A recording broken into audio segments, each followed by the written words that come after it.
ஒரு பெரிய காட்டில் ஒரு சிங்கம் சோம்பலாக தூங்கிக் கொண்டிருந்தது. அந்த நேரம் ஒரு சின்ன சுண்டெலி அங்கிருந்து ஓடி வந்தது. அது சிங்கத்தின் உடலில் ஏறி விளையாடத் தொடங்கியது. சிங்கம் திடீரென்று விழித்தது. அது சுண்டெலியை தனது பெரிய கரத்தால் பிடித்தது. சுண்டெலி அச்சத்தில் இருந்தது. தயவு செய்து என்னை விடுங்கள், ஒரு நாள் உங்களுக்கு உதவ வாய்ப்பு வரும் என்று அது மன்றாடியது. சிங்கம் சிரித்து சுண்டெலியை விடுவித்து விட்டது.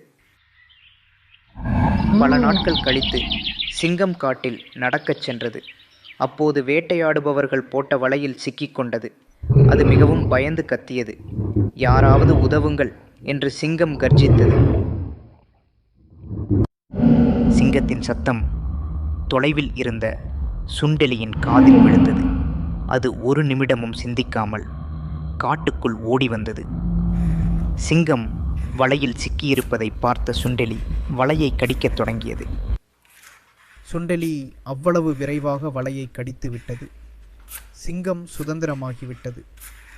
அது சுண்டெலியை பார்த்து நன்றி கூறியது. நீயும் எனக்கு உதவ முடியும் என்பதை நான் நம்பவில்லை. ஆனால் இன்று நீ என் உயிரை காப்பாற்றினாய். சிங்கமும் சுண்டெலியும் அதற்கு பிறகு நல்ல நண்பர்களாக ஆனார்கள். இந்த கதையின் பாடம் என்ன தெரியுமா? சிறிய உதவியும் ஒரு நாள் பெரிய துணையாக மாறும்.